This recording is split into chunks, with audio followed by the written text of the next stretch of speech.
எங்கே இருக்கும் மூளை? வயிற்றுக்குள்ளதான். வயிற்றுக்குள்ளே யாருன்னா மூளை இருக்குமா?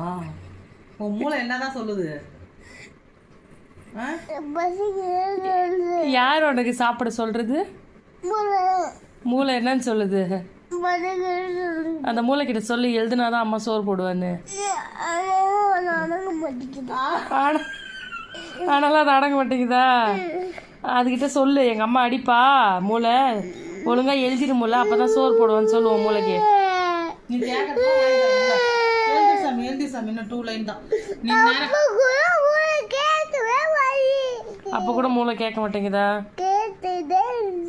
என்னன்னு கேட்டுட்டு இருந்துச்சு. நான் உனக்கு மோமோஸ்லாம் அந்த மூளைக்கு வாங்கி ஊட்டி தானே கூப்பிட்டு வந்தேன். ஒரு பிளேட் தின்ன தானே வீட்டில் வந்து சொல்லவே இல்லை.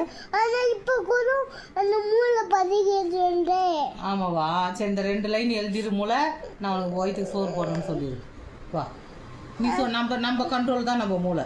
நம்ம சொன்னோம்னா நம்ம மூளை கேட்கணும். அதான் நம்ம கண்ட்ரோலில் வச்சுக்கணும் நம்ம மூளையை. அப்படி இல்லை. ம், என் மூளை சொன்னா கூட கேட்டுட்டே இருக்கும். உன் மூளையா? இது என்னமோ அக்கப்போராக இருக்குது. விகான் மூளை மாத்திரம் இப்படி இருக்குது. எங்கள் மூளைலாம் நாங்கள்லாம் வேலை முடிச்சுட்டு எழுதிட்டு அப்புறம் சாப்பிட்றோன்னு நாங்கள் சொன்னோம்னா எங்கள் மூளை சைலண்ட்டாக இருக்கும்.